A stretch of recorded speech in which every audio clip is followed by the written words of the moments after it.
Proud supporters of Africa this week. Engen, with us, you are number one. Some analysts in Kenya believe that high inflation trends as a result of the rising cost of food and fuel will push up interest rates and erode the value of bonds in the medium term. James Dry, Managing Director of Dry Associates, spoke to us about Kenya's bond market in the face of rising inflation. It's going to be a process. In fact, we've already got inflation of 12.05 in the month of April.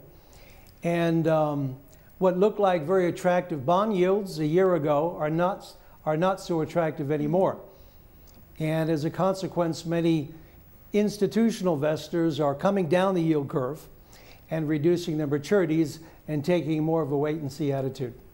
All right, now if investors are a bit concerned about bond yields going forward, what bearing does that have on short-term papers, I would assume, versus long-term papers? Correct. Over the last 18 months or so, the Treasury bill rate in this country has approximated 2–2.5%. This week, it's probably going to come out at about 4–4.5%. You're seeing a very rapid change in the interest rates on the short-term paper. All right, now, what sort of things need to be done to mitigate the situation? Because as I'm talking about, interest rates is one element, monetary policy, but it almost seems as though the shilling is taking a life form of its own, and those are all variables that investors consider. That's correct. There's a couple of things at work here. First of all, I guess you'd have to put on the table the fact that our domestic budget deficit is ballooning. It's increased to, I think it's 1.4 trillion shillings, which is approaching 60% of our gross domestic product. So this is a slow but pernicious effect. Mm-hmm. Then we're importing inflation through the back door. As you said, the price of petrol and sugar and commodities is all having its effect. Mm. And consequently, the cost of living here is beginning to increase very rapidly, right. Yes. The ability to exploit lucrative South-South trade flows due to geographical advantages combined with a stable trading environment is why commodity growth levels are expected to soar. And this formed the backdrop of discussions at the 3rd East Africa Trade and Commodity Finance Conference currently underway in Nairobi, Kenya. Paul Harry Aitnard, Group Head at Research at Ecobank, explained some more. The conference was an opportunity to assess the market size in terms of regional trade in the region. And we have taken also that opportunity to identify the different opportunities arising in the commodity sector, whether it is in Kenya, in Uganda, in Burundi, Rwanda, or Tanzania. There's an increasing regional trade activity going on in this part of the world. And there's a need to have a conference focusing on those opportunities and highlighting also some challenges. I mean, obviously, the East African community in many ways is now being looked upon as a positive example of why greater integration is good. But at the same time, within the East African community, you have Kenya, which is a dominant economy, and Kenyan businesses, which tend to dominate the spectrum, whether it's investing on stock exchanges in member states like Uganda and Tanzania, whether creating manufacturing concerns. The benefits seem to accrue to the largest of the economies. How do some of those imbalances, how does the conference propose to address them? The reality is a bit different because if you look at the different countries of the EAC, they are playing different roles and they are playing different positions. Kenya is, of course, a dominant player, a major regional player. In terms of trades, either it is import or export, Kenya is playing basically between 40 and 50% in terms of size of the import and the export in the region. But you can see that some countries also are playing some specific position. Countries such as Tanzania, countries such as Uganda. If you take Tanzania, the fact that Tanzania is a rice producer and is also attracting significant business and cement production coming from Asia is compensating the dominance of Kenya. And this is the same thing if you take Uganda, which is playing the role of a re-exporting hub. Basically, we are exporting all the commodities and all the goods toward countries such as Rwanda and Burundi. Obviously, a big issue at the moment is that Uganda next year is expected to be an oil producer, and within it, the linkages for the rest of East Africa, where Kenya is already looking at a pipeline through from the ports of Mombasa into Kampala, for instance. So the beneficiation and the benefits accrued to the rest of the member states, how much money is there for these kinds of investments? We do think that the benefits are going to be very positive for the community. Uganda is expected to start production in 2012, probably around 50,000 barrels per day. If you put that in comparison with some major producers such as Nigeria and Angola, of course, is way behind. But Kenya is going to be one of the frontier producers that we need to keep in mind.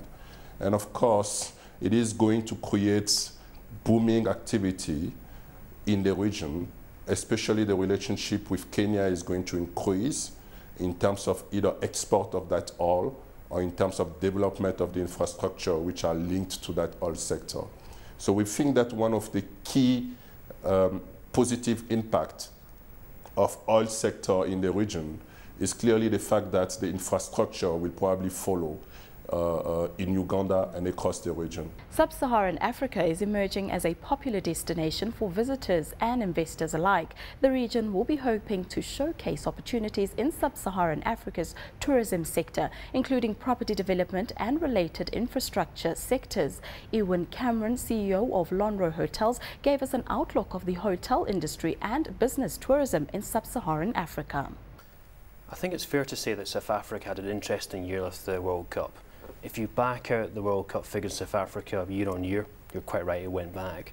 But South Africa's an exception to the rest of the continent. If you look at East and you look at West Africa, business travel and tourism is actually year on year growing, and it's seen to be in a very sustainable sector. I agree, it's roughly around about 9% of GDP. Trajectory is still looking towards 5–5.5% per annum, which is, as a company, why we're interested in the tourism sector. So I think that the future looks positive, and that's why Lonhro's in the tourism market. This emphasis on business tourism, obviously, it reiterates and affirms this idea that a lot of Africa funds have raised interest on Africa. We're seeing a lot more foreign direct investment, an increase of 87% into the continent. But are there facilities available? And I'm talking here conferencing facilities and all the kinds of things that businessmen and women are looking for when they go into a destination. It's a very good question, Lerto, and that's why I'm in my business, to be honest. We want to provide those meeting rooms, that accommodation, that excellent breakfast, and very much be the business hub in the fast growth destinations of the continent. But that's what Lonhro's done all the time that Lonhro has been in existence. Yeah. We have been a diversified conglomerate across the African continent and looking at where we see the commercial opportunities. So whether that's supporting the mining industry, whether that's Fly 540, which is now #2 airline in East Africa, whether that's in food processing, whether that's in fisheries, or whether it's hotels, we're always looking for developing markets. So to your point, within the hotel sector, we think there's a genuine need for a 5-star, 4-star business-orientated hotel in the high-growth nodes of the continent, and that's where my team's focus is. Okay, then this raises the question of the kinds of investments that are needed in property development, because if there's a shortage of supply, you're needing to put up and build those hotels, or are you just refurbishing existing buildings? We have a repertoire. We're on the London market, we're on the GSE. So as a conglomerate, as a sale of market listing, our investors are looking for us to find the best deals each time. So sometimes that means we actually invest our own capital, sometimes we work with partners to bring the capital to the table. But your examples could well be refurbishment of landmark historical hotels that have been government assets, and they've been given a lot of pressure from the IMF and others to try and liquidate those away from government infrastructure to more private infrastructure, as well as greenfield sites. At this point, Lonhro Hotels has a number of greenfield projects around the continent. Where we see the growth, if you like, where the infrastructure is not there today.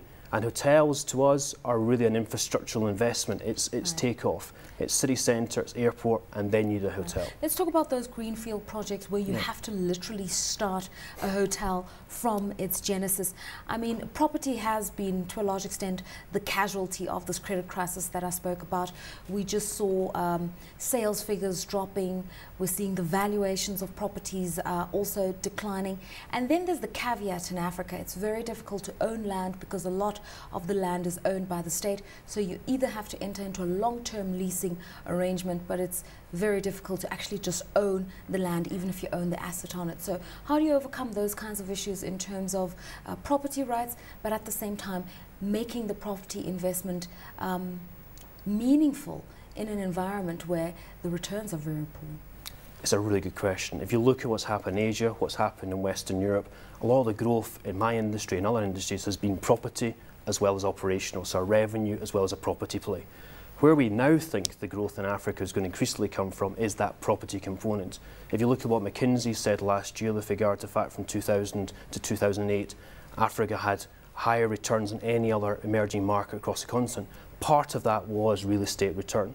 So if you look at what countries are doing with regard to legislation, what they're doing to encourage commerce, more and more ministers are waking up to reality that you have to have the correct laws and regulations in place that enterprises can own, and they can take a stake, they can take skin in the game, if you like, which tends to be a phrase that's commonly used, as well as in a position to do the operation. So for us as Lonrho, we're in a position where we're looking for capital receipt, but to be honest, when I'm raising debt today, they're looking at for cash receipts. They're saying, is your business sustainable with regard to sustaining debt?